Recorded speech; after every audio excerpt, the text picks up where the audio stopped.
Ladies and gentlemen, let's cut straight to the chase.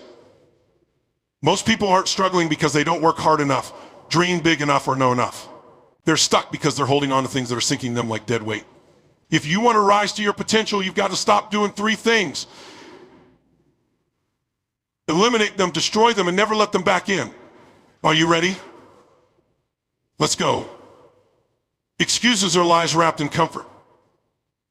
They sound convincing. I don't have time. I wasn't born into opportunity. I'm too tired. Stop it. Excuses feel good in the moment, but they keep you in the same place day after day.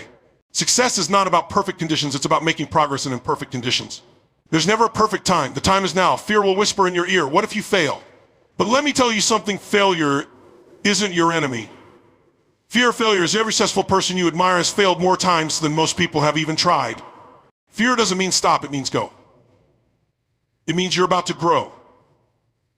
Don't let fear turn your dreams into regrets.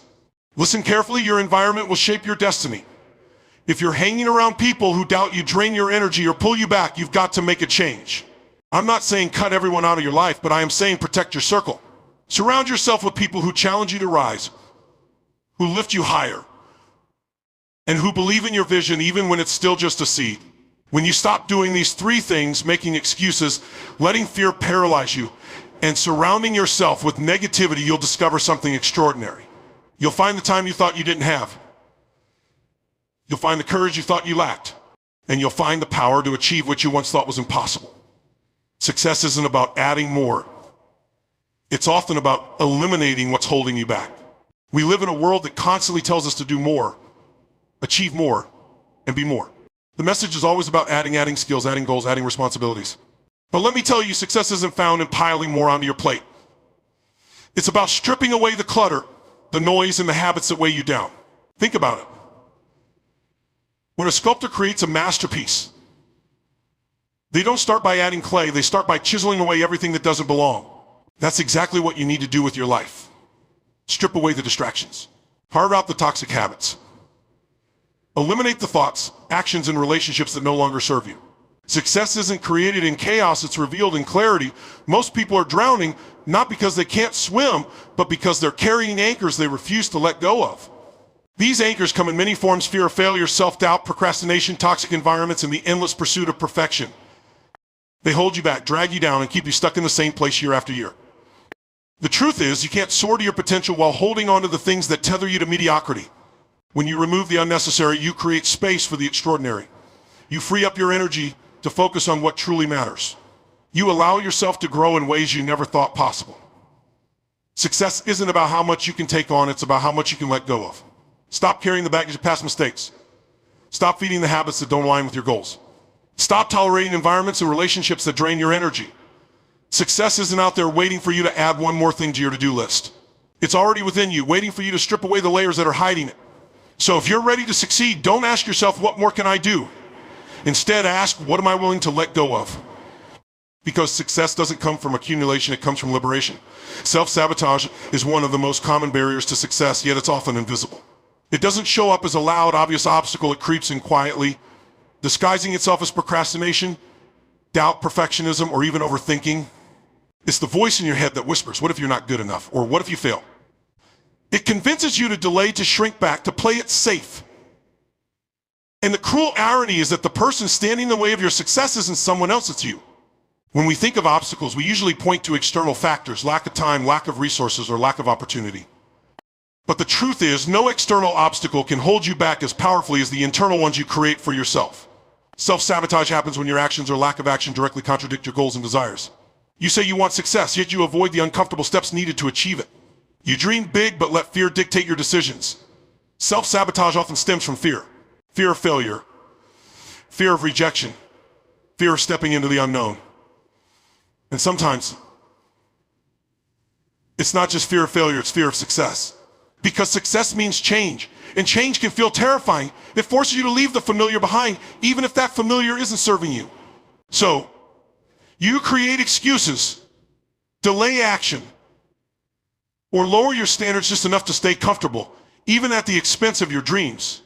It's important to recognize that self-sabotage isn't about laziness or lack of ambition. It's about conflicting beliefs.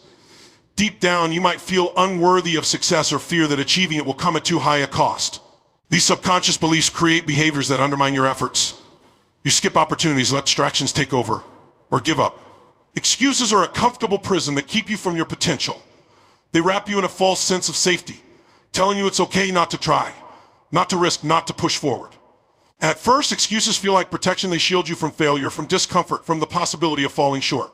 But over time, they become chains, locking you in the same patterns, the same limitations, the same unfulfilled dreams. Every excuse has a story, and that story is seductive. You tell yourself you don't have enough time, that the circumstances aren't right, or that you'll start tomorrow. You convince yourself that it's not your fault, it's the economy, your upbringing, or the lack of support around you. These stories feel valid, even justified, but they're lies. They're the walls of the prison you've built to protect yourself from the responsibility of action.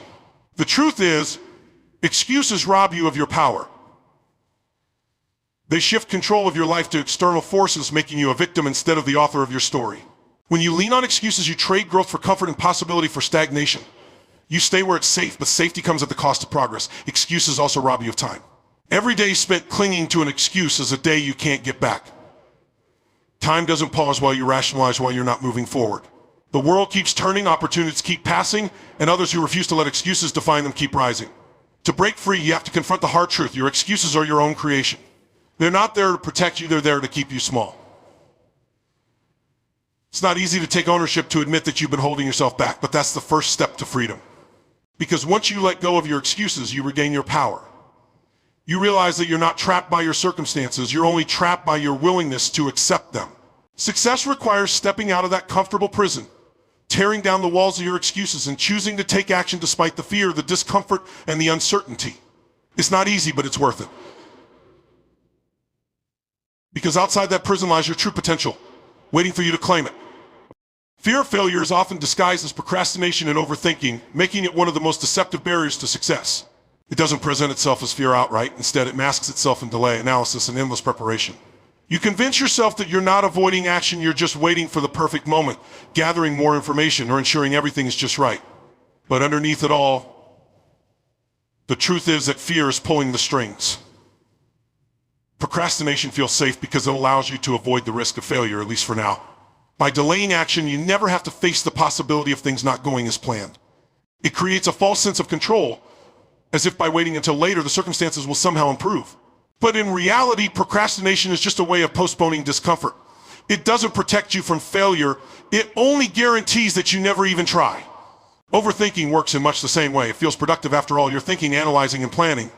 But overthinking is a trap that keeps you stuck in a cycle of doubt and hesitation. You analyze every possible outcome, weigh every potential risk, and replay the what-ifs in your mind until you're paralyzed by indecision. What seems like careful planning is actually your fear whispering. What if this doesn't work? Or what if I'm not good enough? The problem is that both procrastination and overthinking keep you in a state of inaction. They allow fear to win without you even realizing it. The longer you wait or analyze, the harder it becomes to take the first step. And the more time you spend in this cycle, the more opportunities slip away. You tell yourself you're preparing, but what you're really doing is building walls between yourself and the very success you desire. The irony is that failure itself is rarely as catastrophic as the fear of it. Failure is a teacher. It gives you lessons, builds resilience, and provides clarity on what to do next.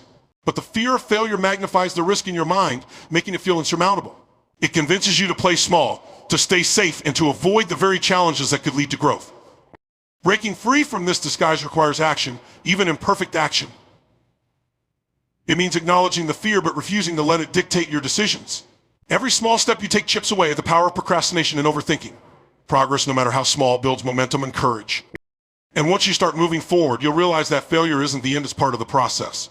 The only real failure is never starting at all. Toxic relationships, even the subtle ones, can quietly dim momentum, often without you even realizing it. These are the relationships that drain your energy, chip away at your confidence, and distract you from your goals. While the obvious toxic connections, those filled with blatant negativity or abuse, are easier to identify and address, the subtle ones are far more insidious. They disguise themselves as friendships, partnerships, or obligations, all while undermining your progress and potential. Subtle toxicity doesn't always show up as outright trite criticism or hostility. It can look like constant doubt masked as concern. Are you sure that's a good idea? Or I just don't want you to get hurt. It can appear as someone always needing your time and energy, leaving little for yourself. Or it might be the person who is supportive to your face but dismissive of your dreams behind your back.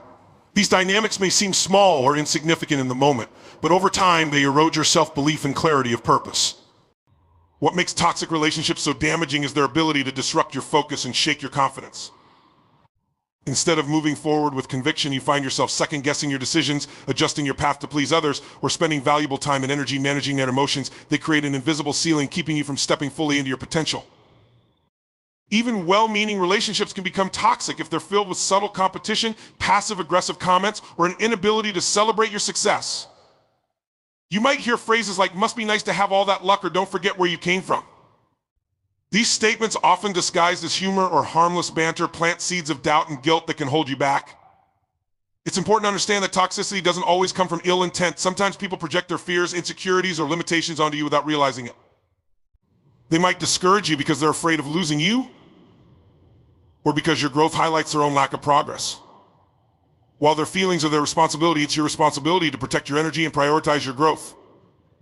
The key is recognizing these relationships for what they are and setting boundaries. Boundaries aren't about pushing people away, they're about creating space for yourself to thrive. It might mean limiting the time you spend with certain individuals, learning to say no, or distancing yourself entirely when necessary.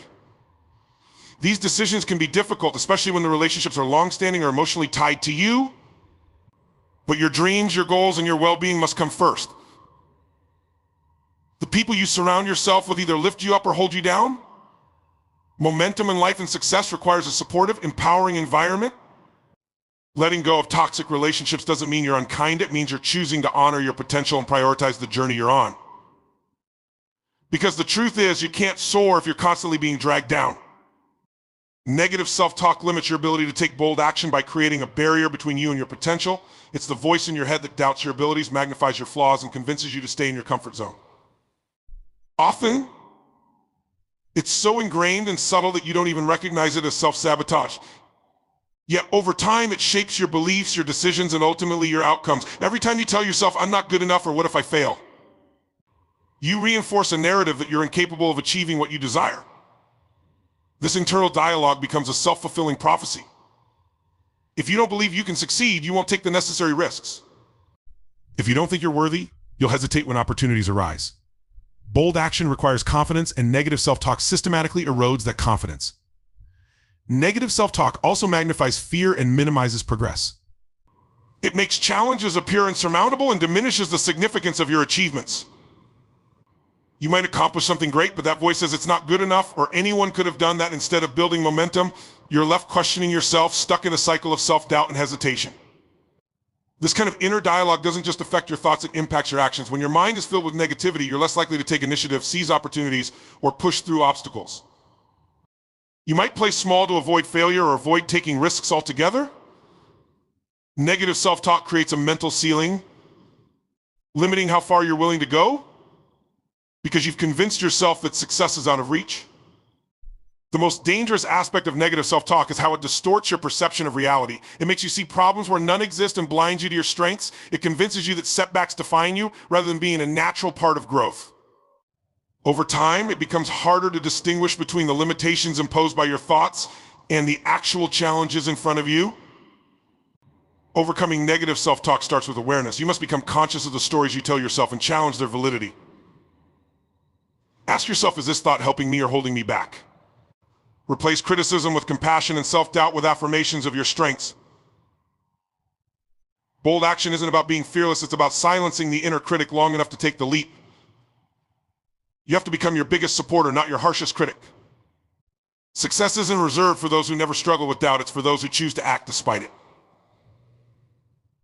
By changing your inner dialogue, you unlock the courage to take bold, decisive steps toward your goals. The only limits are the ones you allow your mind to create. Let go of negative self-talk, and you'll find that bold action becomes not just possible, but natural. Overcommitment spreads you too thin, killing your progress by dividing your energy, focus, and resources across too many tasks, responsibilities, or goals. It's easy to fall into the trap of saying yes to everything, believing that doing more equates to achieving more. You take on every opportunity, every request, and every obligation thinking it will bring you closer to success. But instead it pulls you further away. Overcommitment doesn't lead to progress, it leads to burnout, inefficiency, and missed opportunities. When you try to do too much, your attention becomes fragmented. Instead of pouring your energy into a few high-impact activities, you spread yourself across many smaller ones. As a result, nothing gets the focus it deserves. Projects remain unfinished, goals feel out of reach, and even your best efforts fall short because they're diluted. Progress requires depth, not breadth, and overcommitment keeps you skimming the surface instead of diving deep where real results are achieved. Overcommitment also depletes your mental and physical energy. You only have so much capacity in a day, and when you overextend yourself, you sacrifice the quality of your work, relationships, and well-being. You start rushing through tasks just to keep up, sacrificing attention to detail and creative thinking. The stress of trying to manage it all can lead to exhaustion, which not only hampers your productivity, but also your ability to make sound decisions. Another consequence of overcommitment is that it forces you to prioritize urgency over importance. When your schedule is packed, you end up reacting to what's most pressing instead of focusing on what's most meaningful. Long-term goals and big-picture thinking are pushed aside as you scramble to meet deadlines or fulfill obligations. This reactive mode keeps you stuck in a cycle of busyness, leaving little room for strategic action or growth. The worst part is that overcommitment can make you feel like you're failing, even when you're working harder than ever. You begin to question your abilities, not because you're incapable, but because you're trying to do too much. The frustration of seeing minimal progress despite maximum effort can erode your confidence and motivation, creating a vicious cycle of overwork and underachievement. True progress comes from focus and intentionality. It's not about how much you do, but about how well you do it. Success requires the discipline to say no to what doesn't align with your priorities and the courage to set boundaries that protect your time and energy. By narrowing your commitments, you can give your best to the things that matter most, ensuring consistent and meaningful progress. Overcommitment is not a badge of honor. It's a silent thief of productivity and fulfillment. When you let go of the need to do it all, you create space to excel in the areas that truly matter. Progress isn't about being busy, it's about being effective. And effectiveness comes from focusing on fewer things with greater intention. Choosing short-term comfort over long-term gain guarantees mediocrity because it prioritizes immediate gratification at the expense of meaningful progress. It's tempting to take the easy path to avoid discomfort and to seek instant results. In the moment it feels good, it feels safe. But this approach comes with a cost. The comfort you choose today becomes the barrier to the growth, success, and fulfillment you desire tomorrow. Short-term comfort often means avoiding challenges, delaying decisions, or settling for what feels good now instead of striving for what could be great later. It's skipping the workout because rest feels better, avoiding the difficult conversation to keep the peace, or procrastinating on a big project to indulge in distractions. Each of these choices seems harmless in isolation, but over time, they add up. The habits of seeking comfort become a pattern that limits your potential. True success and fulfillment require discomfort. Growth comes from pushing beyond what's easy, from challenging yourself to step into the unknown, and from doing what others aren't willing to do. When you avoid this discomfort, you miss out on the opportunities to build resilience, develop new skills, and achieve breakthroughs. The effort you avoid today is the progress you delay indefinitely. Short-term comfort is a trap because it provides immediate relief but creates long-term dissatisfaction. It lulls you into a false sense of security, convincing you that everything is fine while your goals remain out of reach. Over time, the gap between where you are and where you want to be grows wider, and the regret of what could have been becomes harder to ignore. Mediocrity isn't the result of failure, it's the result of settling. It's choosing the easy road so often that you forget what it feels like to challenge yourself. It's staying in your comfort zone even when you know it's holding you back. Success demands sacrifices in the present to build a better future. It requires discipline, delayed gratification, and the willingness to endure discomfort for the sake of long-term rewards. The most successful people understand that short-term pain leads to long-term gain. They embrace the struggle, knowing it's temporary and necessary for growth. They resist the pull of instant gratification because they're focused on a bigger vision. Every time they choose effort over ease, they build momentum, confidence, and capability. You have to decide, do you want comfort now or do you want success later? The path to mediocrity is paved with excuses and easy choices. The path to greatness is marked by challenges and persistence. One leads to temporary satisfaction, the other leads to lasting fulfillment. The question is, which path will you choose? Elimination isn't loss, it's creating space for greatness. Too often we hold on to things, habits, relationships, commitments, or even outdated beliefs out of fear that letting go means losing something valuable. But the truth is, holding on to what no longer serves you only creates clutter in your life, keeping you stuck and unable to move forward. Elimination isn't about losing, it's about making room for what truly matters. Think about a garden. For new plants to thrive, you have to pull out the weeds. The weeds aren't just taking up space, they're stealing the nutrients, sunlight, and water that the healthy plants need. The same principle applies to your life. The things you hold on to, even if they seem small or harmless, can sap your energy and attention, leaving little room for growth or opportunity. When you eliminate what doesn't serve you, you're not left with emptiness, you're left with the fertile ground for greatness to grow. Elimination is an act of clarity. It forces you to confront what's essential and what's not. It's easy to say yes to everything or to cling to the familiar, but this leads to a life filled with distractions and obligations. By letting go of what's unnecessary, you create focus. And focus is the foundation of success. When you're no longer divided, you can pour your energy into the goals, relationships, and passions that truly align with your purpose. Letting go can feel uncomfortable, even painful at times, because it challenges the idea of security, but holding on to the wrong things is far more costly.